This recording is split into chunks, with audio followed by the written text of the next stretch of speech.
Hello, everyone. This is my first attempt at doing a YouTube live for this. Today, we are reading Liber Abba, or Book 4, Mysticism, Chapter 2, Pranayama and its parallel in speech, Mantra Yoga. I'm going to jump right into the reading, and then we'll open up for commentary. Chapter 2, Pranayama and its parallel in speech, Mantra Yoga. By the way, I am going to give a link later on, and I'm going to pin it to the top. And this will, I'm going to give a link, a commissioned link, and I'm going to pin it to the top later. That if you don't have a copy, now this book is it is a little pricey, but I think that it's like you need to have this in your library. It's just one of those must-haves. I got this book, my first time I got my hands on this book, I was 21, and it was my introduction into this aspect of magic. I had done other types of magic since a very young age, but when I was 21, I got my hands on Liber Abba. Very good book, excellent read. I think it's definitely needed in a library. Later on, I'll give a link if you don't have a copy yet. If you want to support my channel, or if you're going to get a copy anyways, if you use my link, I get a commission, helps monetize my content. Anyways, diving in. Chapter 2, Pranayama and its parallel in speech, Mantra Yoga. The connection between breath and mind will be fully discussed in speaking of the magic sword. But it may be useful to premise a few details of a practical character. You may consult various Hindu manuals and the writings of Zhuangzi for various notable theories as to method and result. The ultimate idea of meditation being to still the mind, it may be considered a useful preliminary to still consciousness of all the functions of the body. This has been dealt with in the chapter on asana. One may, however, mention that some yogins carry it to the point of trying to stop the beating of the heart. Whether this be desirable or no, it would be useless to the beginner. So he will endeavor to make the breathing very slow and very regular. The rules for this practice are given in Liber 206. That's Liber Ru vel Spiritus sub figura 206. That's part of the zealoter training of the AA. The best way to time the breathing, once some little skill has been acquired, with a watch to bear witness, is by the use of a mantra. The mantra acts on the thoughts very much as pranayama does upon the breath. The thought is bound down to a recurring cycle. Any intruding thoughts are thrown off by the mantra, just as pieces of putty would be from a flywheel. And the swifter the wheel, the more difficult would it be for anything to stick. This is the proper way to practice a mantra. Utter it as loudly and slowly as possible 10 times. Then, not quite so loudly, and a very little faster, 10 more times. Continue this process until there is nothing but a rapid movement of the lips. This movement should be continued with increased velocity and diminished intensity until the mental muttering completely absorbs the physical. The student is, by this time, absolutely still with the mantra racing in his brain. He should, however, continue to speed it up until he reaches his limit, at which he should continue as long as possible, and then cease the practice by reversing the process above described. Any sentence may be used as a mantra. And possibly the Hindus are correct in thinking that there is a particular sentence best suited to any particular man. Some men might find the liquid mantras of the Quran slide too easily, so that it would be possible to continue another train of thought without disturbing the mantra. One is supposed, while saying the mantra, to meditate upon its meaning.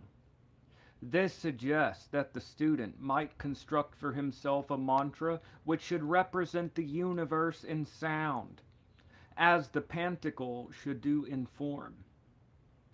Occasionally, a mantra may be given, i.e., heard in some unexplained manner during a meditation.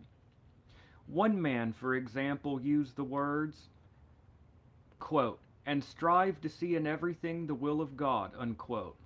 To another, while engaged in killing thoughts, came the words, quote, and push it down, unquote, apparently referring to the action of the inhibitory centers which he was using.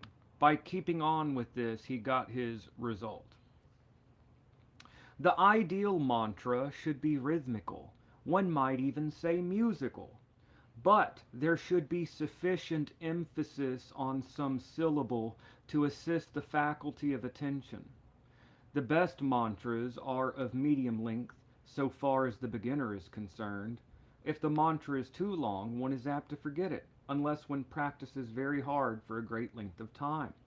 On the other hand, mantras of a single syllable, such as Aum, are rather jerky, the rhythmical idea is lost. Here are a few useful mantras. And for some of these, I'm going to read the footnotes, but not for all of them here. 1. Aum. Aum is the footnote says, Aum is the sound produced by breathing forcibly from the back of the throat and gradually closing the mouth. The three sounds represent the creative, preservative, and destructive principles. There are many more points about this, enough to fill a volume. 2. Aum Tat Sat Aum. This mantra is purely spondaic. Oh, that existent, oh, an aspiration after reality, truth. Aum Mani Padme Hum, two trochees between two caesaras. 4. Aum Shivaya Vashi, three trochees. Note that she means rest, the absolute or male aspect of the deity. Va is energy, the manifested or female side of the deity. This mantra therefore expresses the whole course of the universe, from zero through the finite back to zero. 5. Allah. The syllables of this are accented equally, with a certain pause between them, and are usually combined by fakirs with a rhythmical motion of the body to and fro. Hu Allah Uladi La Ilaha Ilahua. Please pardon my horrible pronunciation. Here are some longer mantras. The famous Gayatri. Aum Tat Savitor Varenyam Bargo Devasya Dimahi Diyoyona Prachodayat. Scan this as trochaic tetrameters.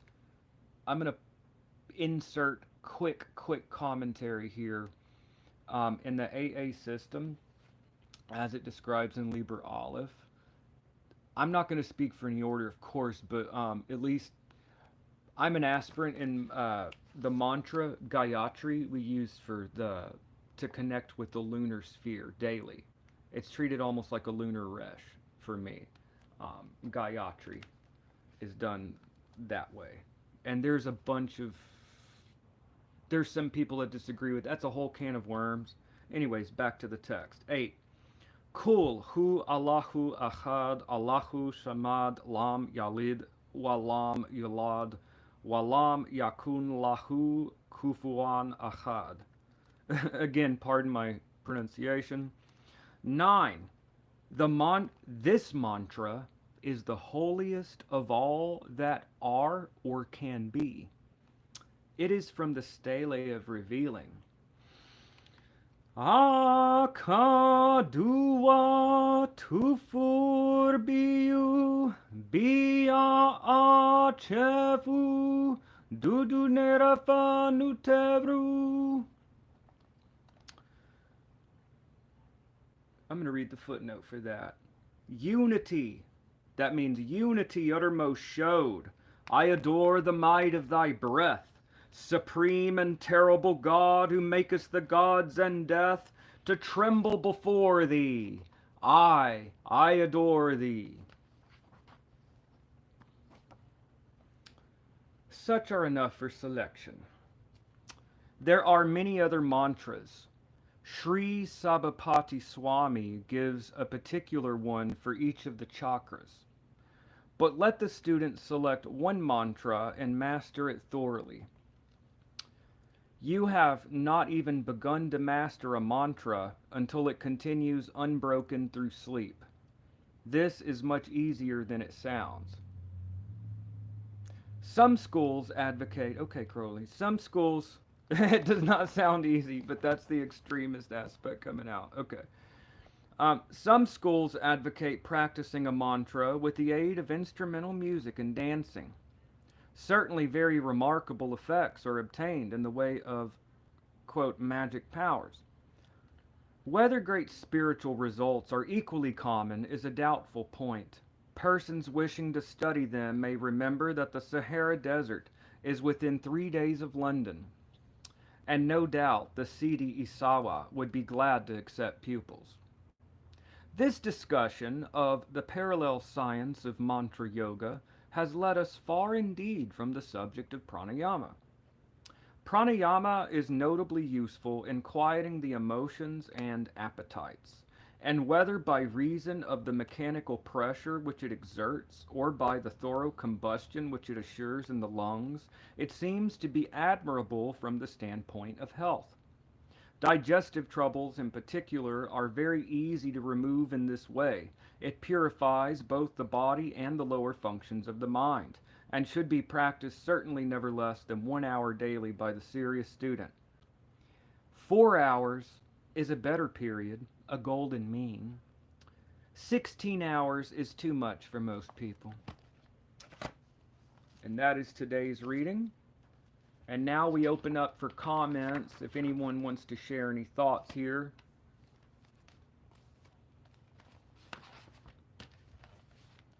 All right, how is everyone doing today? If people are treating this like just an audiobook, then you can skip to the next thing. Yep, I'm enjoying these readings. This is actually the first time that I do this live in YouTube like this. I think I tried one time like years ago. I did a live on YouTube, and I don't think it stayed. I think I took it down or whatever, but pretty cool. This is my first time. I might start. I've been doing lives on Facebook and then uploading them here to YouTube. This time I've reversed the process. I'm doing a live on YouTube, which I'll upload to my Facebook. So anyways, pretty cool. So if no one has anything to say or anything to share here, then we'll go ahead and wrap it up here.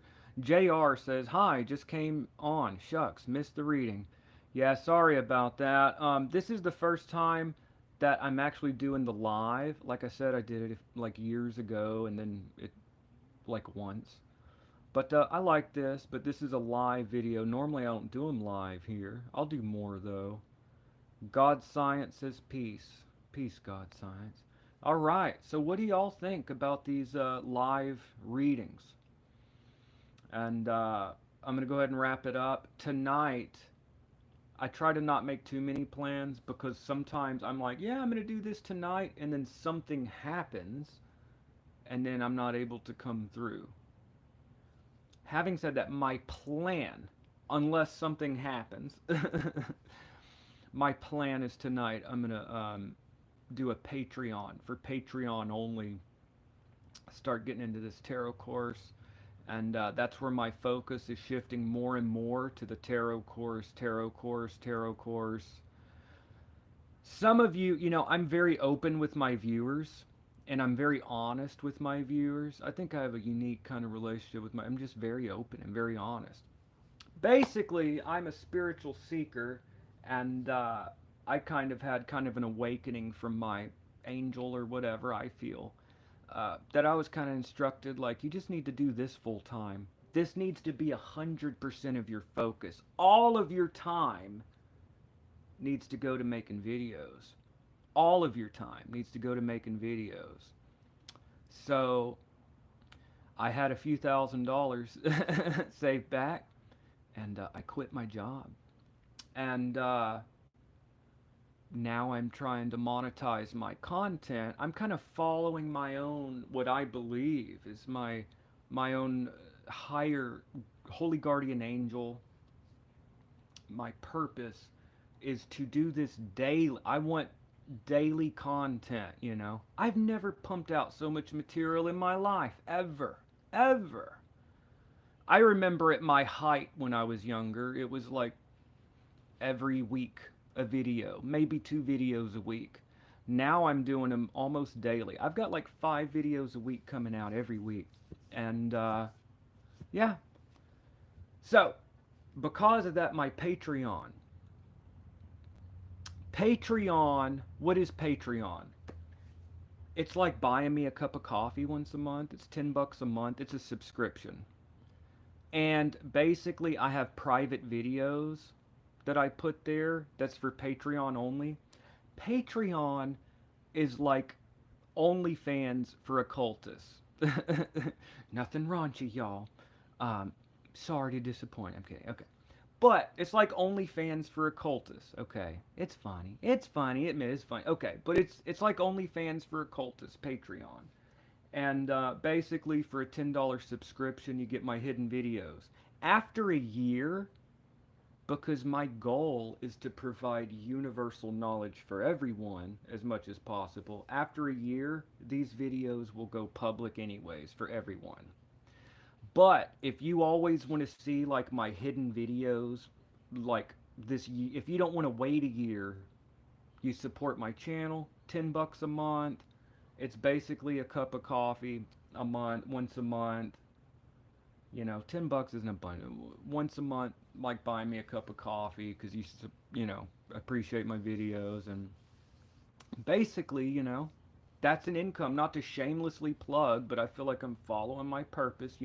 Those that want to support my Patreon, if you want to support it, it's $10 a month. I give a link and the $10 a month, and then you get my hidden videos, basically. I don't have much on there. Right now it's like 10 videos. But where my focus is now shifting is to this Thoth Tarot course, which I plan to work through for months. Like astral travel through the cards, do change through the cards, all of these types of things. We're going to work through the cards and through my Thoth Tarot course. My attempt to work through them. I've worked through the tarot several times in my life. This time I'm working specifically through the Thoth deck. And yeah, I mean, that's basically it. And well, what I was going to say is those of you that want to see my tarot course as I work through it, it's about to begin. So this is the beginning. If you want to support my channel, I'm going to provide a link after I process this video. It's going to be a pinned link. You can hit that and get my hidden videos that I'm going to be sharing. That's where my focus is going to that. Why? Because that's how I can monetize my content and do this as a living and put all my focus on this. Okay. All of my focus goes to this. Okay. Let me see. Deborah says, I had to delete my Patreon, but would like to see a tip jar here. So can we give you cash here on YouTube? It would be easier and people can contribute for as little as dollar as much more.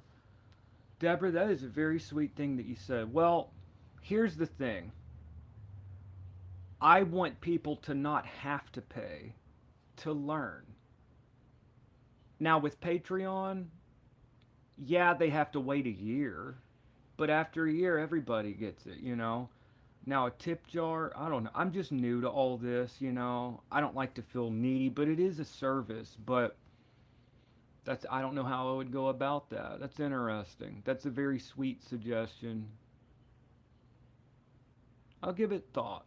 Anyways, my goal is to do this 100% of the time. Just make videos. Just make videos. Just read these books. Just do practices. Just invoke Shem angels with y'all. Just talk about Shem angels and deep dive into these practices. Maybe share a little bit of my journey. Maybe we do some rituals together, do some astral projection, deep dive, maybe do some interviews, and you know, we can do even dialogue discussion.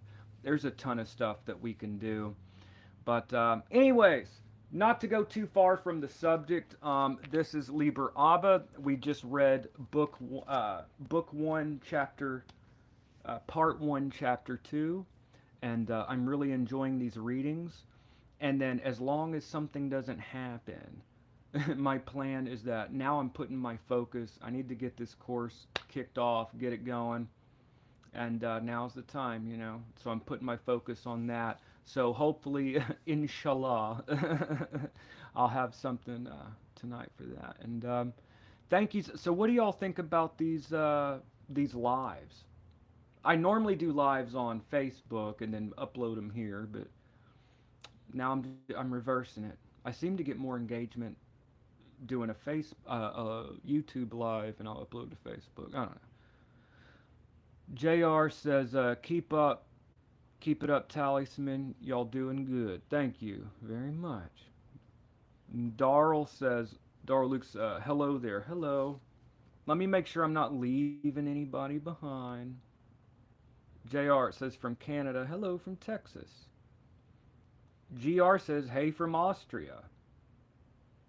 Live. Love it. Tita. That's my girlfriend. Tita's on there. Tita Prado's my girlfriend on there. All right. No cheerleader. I appreciate it. I appreciate all of y'all. Y'all are awesome. Like I said, if you want to support my channel, not required.